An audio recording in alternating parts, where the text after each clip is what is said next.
ভারতীয় ইনিংসের অষ্টম ওভারের ঘটনা ছিল সেটি। ব্যাটিংয়ে ছিলেন ইয়াসির জয়সওয়াল, তবে ওই ওভারের চতুর্থ ডেলিভারিতে পরাস্ত হন জয়সওয়াল। ইংল্যান্ডের জোরালো এলবিডব্লিউর আবেদনে সাড়া দিয়ে তাকে আউট দেন আনফিল্ড আম্পায়ার বাংলাদেশের শরীফুদ্দৌলা শহীদ সৈকত। আম্পায়ারের এই সিদ্ধান্তে মোটেও সন্তুষ্ট ছিলেন না জয়সওয়াল। নন স্ট্রাইকারের সাথে অনেকক্ষণ আলোচনার পর তিনি রিভিউ নেওয়ার সিদ্ধান্ত নেন, কিন্তু ততক্ষণে রিভিউ নেওয়ার জন্য নির্ধারিত 15 সেকেন্ড সময় প্রায় শেষ হয়ে গিয়েছিল।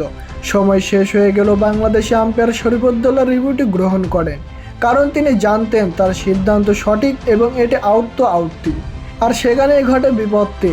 জয়সওয়ালের রিভিউটি দেরিতে নেওয়া সত্ত্বেও আম্পায়ার তা গ্রহণ করায় রীতিমতন মেজাজ হারিয়ে ফেলেন ইংলিশ অধিনায়ক বেন স্টোকস। তিনি আম্পায়ার শরীফুদ্দৌলার দিকে তেড়ে যান এবং তার সঙ্গে ও ব্যাটসম্যান জয়সওয়ালের সঙ্গে তর্ক বিতর্কে জড়িয়ে পড়েন। স্টোকসের দাবি ছিল সময় শেষ হওয়ার এই রিভিউ গ্রহণ করা যাবে না, কিন্তু সব বিতর্কের শেষে জয় হয় বাংলাদেশি আম্পায়ার শরীফুদ্দৌলা শহীদ সৈকতেরই, কারণ তিনি আত্মবিশ্বাসের সাথে রিভিউ নিয়ে গ্রহণ করেছিলেন। পরিশেষে রিপ্লেতে দেখা যায় সেটি আসলেই আউট ছিল এবং জয়সওয়ালকে প্যাভিলিয়নে ফিরতেই হয়।